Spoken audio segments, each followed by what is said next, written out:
Bonjour, bonjour à tous. Je suis ravie d'être parmi vous aujourd'hui parce que j'ai envie de vous entretenir d'un sujet, dès que la présentation sera là, d'un sujet en fait que j'ai intitulé My Sexy Workplace. Et effectivement, en travaillant le sujet, je me suis dit qu'appeler ça My Sexy Workplace, c'était peut-être pas tout à fait le bon message parce que être sexy, ça demande énormément de travail. C'est vraiment pas compliqué. Et même si on est en petit t-shirt blanc et que ça demande énormément de travail, au moindre relâchement, c'est une catastrophe. Donc, plutôt que de parler de My Sexy Workplace, je vais vous parler de My Happy Workplace. Le fait d'être heureux, c'est pour moi une notion beaucoup plus pérenne que d'être sexy. Et si on l'a fait dans un ministère belge, fondamentalement, tout le monde peut le faire. C'est aussi simple que ça. Alors c'est un trajet qui ne m'est pas venu en tête en disant « Tiens, je vais parler maintenant de bonheur au travail », parce qu'en plus, travail, ça vient du mot latin « tripalium », qui est un instrument de torture sur lequel on laissait mourir les gens à l'époque romaine. Donc le bonheur au travail, ça ne m'est pas venu le lendemain d'une grosse fête, c'est vraiment le trajet de toute une vie. Je suis née à Liège, en Belgique, dans une famille assez modeste. Oui, comme beaucoup de speakers ici, j'ai reçu de merveilleuses valeurs, la valeur du travail, la valeur de l'argent, le respect. Faire bien, c'était jamais assez. Il fallait juste que ce soit excellent. Et donc, j'ai eu un diplôme d'ingénieur commercial, j'ai commencé ma carrière. À 29 ans, j'étais directrice des ressources humaines d'une société de conseil en Belgique et au Luxembourg. Quelques mois plus tard, je prenais la France. Quelques mois plus tard, je prenais le groupe. Une année plus tard, on se faisait racheter. Je devenais DRH du nouveau groupe. Comme ce n'était pas encore assez, j'ai créé une ligne de service qui faisait le lien entre les ressources humaines et c'était une boîte de conseil dans ce qu'on appelle l'immobilier tertiaire, changer les environnements de travail. Et quand on change quelque chose, c'est clair qu'il faut aussi aider les hommes à s'adapter. Donc j'ai créé la ligne de service. Et un de mes clients a accepté de m'engager comme vice-présidente des ressources humaines de ce groupe international qui faisait de la détection et du diagnostic de cancer à partir d'accélérateurs de particules. J'avais juste un tout petit peu moins de 35 ans.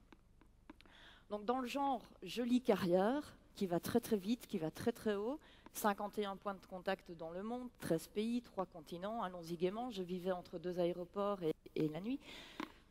J'avais à peine changé de job que j'ai mon petit garçon, donc jeune maman en plus. Tout va bien, j'ai un salaire comme jamais personne dans ma famille n'en aurait rêvé. Tout va bien jusqu'à ce que mon corps commence à me lancer des signaux que je n'écoute absolument pas, j'ai pas le temps de l'écouter, j'ai autre chose à faire, j'ai des réunions à préparer. Et il s'avère que un jour, mon corps a juste décidé d'enlever la prise. Tout simplement.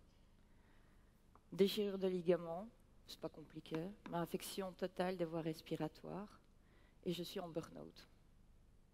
Et là, je ne comprends pas ce qui m'arrive. Jamais je ne me serais attendue à ce que ce truc, ce burn-out, ça m'arrive à moi. Je suis quelqu'un d'extrêmement énergique, d'extrêmement dynamique, d'extrêmement volontaire. Ça ne peut pas m'arriver à moi. Donc fondamentalement, je commence vraiment à me poser beaucoup de questions parce que j'ai l'impression d'avoir atteint tous les objectifs que ma famille m'a fixés.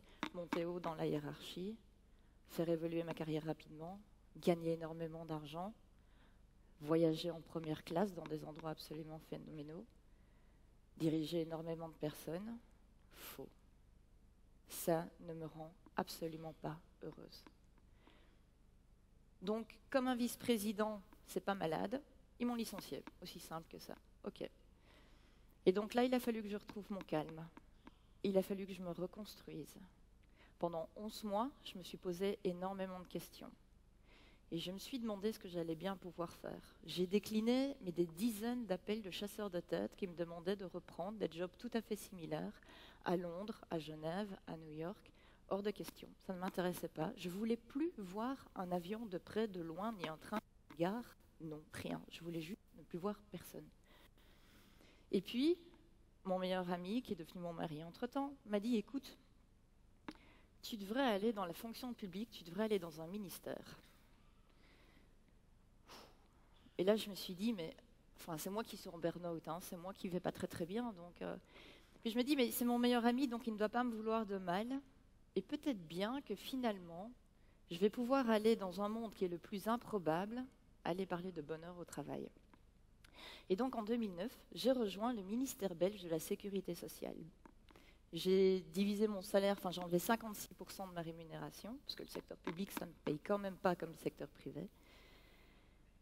Et là, le marché s'est dit, mon Dieu, mon Dieu, mon Dieu, elle est vraiment pas soignée. Il faut qu'elle retourne au calme, prendre ses petites pilules roses, qu'elle se reconstruise et ça va lui passer.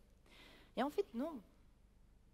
Non, les fonctionnaires, c'est des gens comme vous et moi, vous savez, ils sont sympas, ils sont volontaires. Et ce qui est génial, c'est que mes collègues fonctionnaires, ils étaient tous sauf ça. Ils avaient vraiment envie de faire changer leur vie. Et c'est ce que je leur ai proposé. J'aurais dit, ok, on vit dans un monde très très lourd, plein d'administration, plein de réglementations. On va tout changer. J'avais un patron absolument extrêmement génial qui avait déjà décidé de ne plus avoir de bureau. Il n'y était jamais, donc il ne voyait absolument pas l'intérêt d'en avoir un. Le boss de mon patron, c'était quand même le ministre. Mon N+3, donc le boss de mon boss, c'est le roi. Donc on peut dire qu'on est quand même assez haut dans l'administration. Donc essayons de regarder le monde autrement. Si vous n'avez pas une paire de lunettes roses, mettez-vous une bouteille de vin rosé devant les yeux, ça fera aussi bien l'effet. Et je me suis dit, je vais quand même essayer de trouver ce qui, dans ma carrière, m'a impressionné ou m'a amené finalement à cette constatation qu'il fallait travailler le bonheur en entreprise. Première des choses, quand j'ai été recrutée, c'était pour être directrice personnel et organisation du service d'encadrement personnel et organisation du service public fédéral belge de la sécurité sociale. Ça, c'est ce qu'il y avait sur ma carte de visite. Donc, je me dis, ça, c'est pas possible. Directrice de ressources humaines, c'est plus possible non plus. Je ne suis pas une ressource, vous n'êtes pas une ressource. Personne ici n'est une ressource. Et on n'est pas un capital non plus. On ne doit pas nous faire fructifier au bout du trimestre. J'ai bossé pour une société cotée en bourse. Il était hors de question que je remette une notion de capital humain. Donc j'ai commencé à développer cette notion de patrimoine humain. Et je me suis autoproclamée développeur de patrimoine humain. Avoir cette notion de transmission, de pérennité. J'arrive dans une organisation, mon but c'est de lui donner de la valeur ou de créer de la valeur avec mes équipes pour pouvoir transmettre une organisation dans un état encore meilleur que celui que je lui ai trouvé à la personne qui me succédera. Et ça me prenait tellement de temps à expliquer ce qu'il y avait sur ma carte de visite quand j'allais dans des cocktails que le jour où j'ai trouvé le titre de Chief Happiness Officer, je me suis dit ça, c'est pour moi. Et donc j'ai fait faire des cartes de visite à l'administration belge avec Chief Happiness Officer. Je dis mon Dieu, le burn-out ça l'a bien touché, hein. Elle était très très loin. Mais j'ai réussi, je l'ai fait, et donc je suis Chief Happiness Officer. Deuxième grande constatation, le travail des enfants est interdit en Belgique. En France aussi d'ailleurs, et même en Europe. Donc on travaille avec des adultes qui ont un cerveau, parce que la lobotomisation, ça coûte très très cher à la sécurité sociale. Donc on ne peut pas vous lobotomiser normalement quand vous signez un contrat de travail. Par conséquent, quand on vous recrute, c'est parce que vous êtes motivé, compétent, vous avez vraiment cette énergie dont on a besoin. Et bien, une fois que vous avez signé, on doit continuer à considérer que vous avez ces éléments-là. Donc, on va considérer qu'on peut travailler avec des adultes capables de faire des choix, capables d'être responsables, capables de se comporter en adulte que vous êtes. Troisième grande constatation, la technologie fait partie intégrante de notre monde. Les médias sociaux, les plateformes collaboratives, le travail à distance, le travail dans des bureaux satellites, tout ça, arrive à l'heure actuelle. Or, nous travaillons encore avec des règles du 19e siècle, où on nous dit, vous devez arriver à telle heure au bureau, pointer, vous pouvez repartir après X heures. Mais qu'est-ce que c'est que ce brol? Même dans un ministère, c'est quand même pas possible, quoi. Quatrième constatation, les régimes du business. Quand ça ne va pas, quand on traverse une crise, qu'est-ce qu'on fait?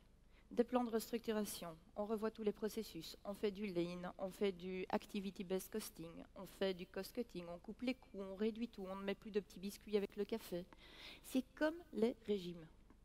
Quand ça va trop vite, on récupère les kilos après. Ça ne sert pas à grand-chose.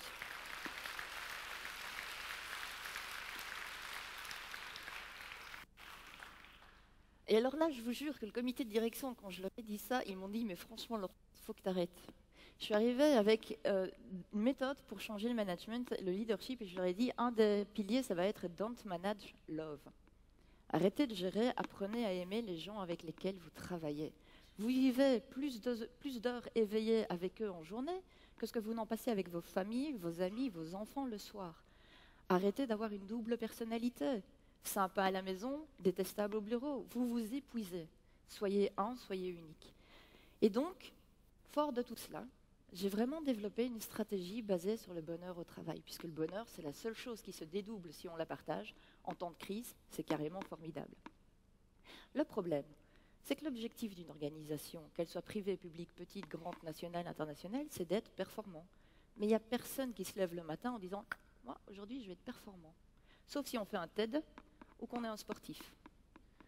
Mais si on fait ça, c'est pourquoi? C'est parce que ça va nous rendre heureux. Donc il faut arriver à rassembler ces deux objectifs, la performance de l'organisation et le bonheur des personnes. Comment faire ça?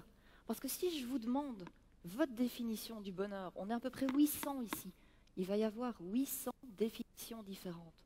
Donc, il faut, que je vous laisse la liberté de définir ce qui va contribuer à votre bonheur. Alors c'est une liberté de temps, vous arrivez quand vous voulez, vous repartez quand vous voulez, du moment que vos objectifs soient atteints, vous travaillez de là où vous voulez, du bureau, d'un bureau satellite, de chez vous, du train, n'importe, de chez un client, qu'importe. Liberté de rôle, vous vous mettez sur des projets transversaux si vous en avez envie, ça évite les désignés volontaires par le comité de direction et on tombe toujours sur les mêmes qui de toute façon en ont beaucoup trop. Donc liberté, mais ma liberté va s'arrêter là où commence la vôtre. Dans ma façon de m'organiser, si j'ai envie de déposer mon fils à l'école à 8h30, d'aller le rechercher à 3h30 et de recommencer à traiter des emails le soir, dans ma façon de m'organiser, je ne peux pas vous empêcher de fonctionner. Donc, il faut que je prenne ma responsabilité. D'abord par rapport à moi-même, mais surtout par rapport à vous, mon équipe. Pas l'organisation, pas le comité de direction, on s'en fout. Parce que c'est les équipes qui vont fixer les objectifs. Ce n'est pas le management, ce n'est pas le petit chef. Le leader, il est là pourquoi? Pour créer une vision, pour enlever les obstacles qui sont sur la route de l'équipe et pour faire en sorte de rassembler tout le monde. C'est ça son rôle. Ce n'est pas de commencer à fixer des objectifs smart en début d'année qui ne va jamais vérifier en fin d'année, bon sang. Donc, responsabilité. Et les objectifs, on va les mesurer, les résultats, on va les mesurer par rapport à 3 choses. Ce n'est pas compliqué. Ce n'est pas du rocket science. On va mesurer la qualité, la quantité et l'attitude. Et les 3 piliers sont totalement indissociables les uns des autres.